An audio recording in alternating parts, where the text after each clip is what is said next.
ശ്രീമദ് ഭഗവത്ഗീത 3-ാം അധ്യായം കർമ്മയോഗം. ശ്ലോകം 25.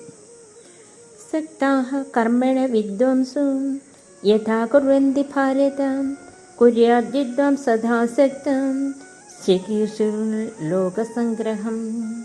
അർജുന, അജ്ഞന്മാർ ഫലാപേക്ഷയോടുകൂടി എങ്ങനെ കർമ്മം ചെയ്യുന്നുവോ വിദ്വാൻമാർ നിഷ്കാമമായി ലോക സംരക്ഷണത്തിനു വേണ്ടി അങ്ങനെ തന്നെ കർമ്മം ചെയ്യണം.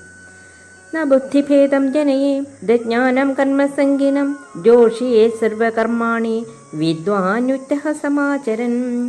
അജ്ഞന്മാർ ഫലത്തെ ആഗ്രഹിച്ച് കർമ്മം ചെയ്യുന്നവരായിരുന്നാലും അവരുടെ ബുദ്ധിക്ക് വിദ്വാൻമാർ മാറ്റമുണ്ടാക്കരുത്. യോഗസ്ഥനായ വിദ്വാൻ സർവകർമ്മങ്ങളെയും ശരിയായി ആചരിച്ച് മറ്റുള്ളവരെ കൊണ്ട് ആചരിപ്പിക്കണം. പ്രകൃതേഹ ക്രിയമാണാനി ഗുണൈഹ കർമാണി സർവശഃ അഹങ്കാര വിമൂഢാത്മാ കർത്താഹമിതി മന്യതേ. പ്രകൃതിസിദ്ധമായ ഗുണങ്ങളാൽ ചെയ്തു വരുന്ന കർമ്മങ്ങളുടെ എല്ലാം കർത്താവ് താനാണെന്ന് അഹങ്കാരം കൊണ്ട് മൂഢാത്മാവായുള്ളവൻ വിചാരിക്കുന്നു. തത്വവിത്ത് മഹാബാഹോ ഗുണകർമ്മ വിഭാഗയോഃ ഗുണാഗുണേഷു വർത്തന്ത ഇതി മത്വാസ്യ സജ്ജതേ.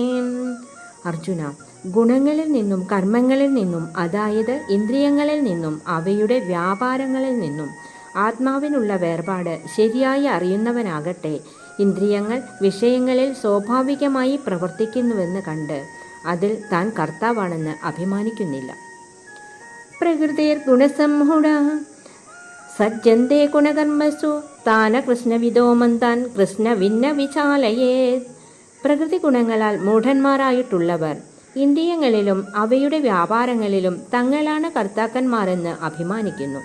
അജ്ഞന്മാരായ ആ മൂഢന്മാരെ ജ്ഞാനി തെറ്റിപ്പിക്കരുത്. മയി സർവാണി കർമാണി സന്യസ്യാധ്യാത്മചേതസാം നിരാശീർമമോഭൂതം യുദ്ധസ്സ വിഗതജ്വരാം. കർമ്മങ്ങളെയെല്ലാം എന്നിൽ സമർപ്പിച്ച് ആത്മീക ബുദ്ധിയോടുകൂടി ഒന്നിലും ആശയില്ലാത്തവനായും എൻ്റേതെന്ന അഭിമാനമില്ലാത്തവനായും ദുഃഖഹീനനായും ഭവിച്ച് യുദ്ധം ചെയ്താലും ഏമീ മതമിതം നിത്യ മനുതിഷ്ഠന്തി മാനവാഃ ശ്രദ്ധാവന്തോ ന സൂയന്തോ മുച്യന്തേ ദേവി കർമ്മഭീം. ഗുണത്തിൽ ദോഷം ചുമത്താത്തവരും ശ്രദ്ധയുള്ളവരുമായ മനുഷ്യർ എൻ്റെ ഈ അഭിപ്രായ പ്രകാരം എപ്പോഴും പ്രവർത്തിക്കുന്നതായാൽ അവർക്ക് കർമ്മം കൊണ്ട് തന്നെ മുക്തി നേടുവാൻ കഴിയും. യേത്വേതഭ്യസൂയന്തോ നാനുതിഷ്ഠന്തി മേ മതം സർവജ്ഞാന വിമൂഢംസ്ഥാൻ വിദ്ധി നഷ്ടാന ചേതസഃ. എൻ്റെ ഈ അഭിപ്രായ പ്രകാരം അനുഷ്ഠിക്കാത്ത അവിവേകികളായ ദോഷാരോപണശീലന്മാർ ബ്രഹ്മത്തെപ്പറ്റിയോ കർമ്മത്തെപ്പറ്റിയോ ജ്ഞാനമില്ലാത്തവരാകയാൽ അവർ നശിച്ചു പോയവരാണെന്ന് അറിഞ്ഞാലും സദൃശം ചേഷ്ടതേ സ്വസ്യാഹം പ്രകൃതജ്ഞാനവാനപി പ്രകൃതം യാന്തി ഭൂതാനി നിഗ്രഹഃ കിം കരിഷ്യതി.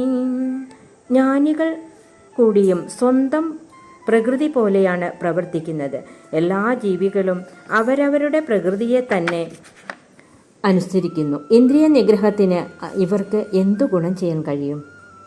ഇന്ദ്രിയസ്യേന്ദ്രിയസ്യാർത്ഥേ രാഗദ്വേഷ വിവസ്ഥിതോ തയോർണവശമാഗച്ഛേത് തൗഹസ്യ പരിപന്ഥിനോ. ഇന്ദ്രിയങ്ങൾക്കെല്ലാം വിഷയങ്ങളിൽ കാമവും ദ്വേഷവും ശരിയായി ഉണ്ട്. ഈ രാഗദ്വേഷങ്ങൾക്ക് അടിമപ്പെടരുത്, അവയാണ് അവൻ്റെ ശത്രുക്കൾ. ശ്രേയാൻ സ്വധർമ്മോ വിഗുണഃ പരധർമ്മ സുനിശ്ചിതാൻ സ്വധർമ്മേ നിധനം ശ്രേയഃ പരധർമ്മ ഭയാവഹം. സ്വധർമ്മം ഗുണഹീനന്മാരായിരുന്നാലും ശരിയായി ആചരിച്ചു വരുന്ന പരധർമ്മത്തെക്കാൾ ശ്രേയസ്കരമാണ്.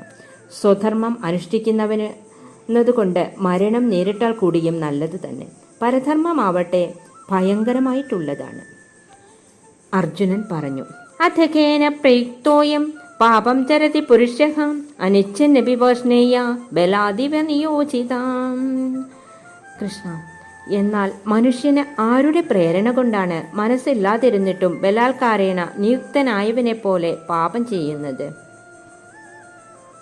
കൃഷ്ണൻ പറഞ്ഞു, കാമ ഏഷ ക്രോധ ഏഷ രജോ ഗുണഃ സമുത്ഭവഃ മഹാസ്യനോ മഹാപാത്മ മിഥ്യേന മിഹ വൈരിണം. രജോ ഗുണത്തിൽ നിന്ന് ഉത്ഭവിച്ച് എത്രയെത്ര അനുഭവിച്ചാലും തൃപ്തിപ്പെടാത്തതായും ഘോര പാപത്തിന് ഹേതുവായുമുള്ള ഈ കാമവും ഈ ക്രോധവുമാണ് സംസാരത്തിലെ ശത്രുക്കൾ എന്ന് അറിഞ്ഞാലും.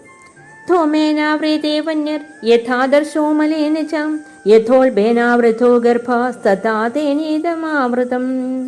അഗ്നിയെ ധൂമവും കണ്ണാടിയെ അഴുക്കും ഗർഭത്തെ ചർമ്മവും എങ്ങനെ മൂടി മറച്ചിരിക്കുന്നുവോ അങ്ങനെ തന്നെയാണ് ജ്ഞാനത്തെ ഈ കാമം ചെയ്തിരിക്കുന്നത്.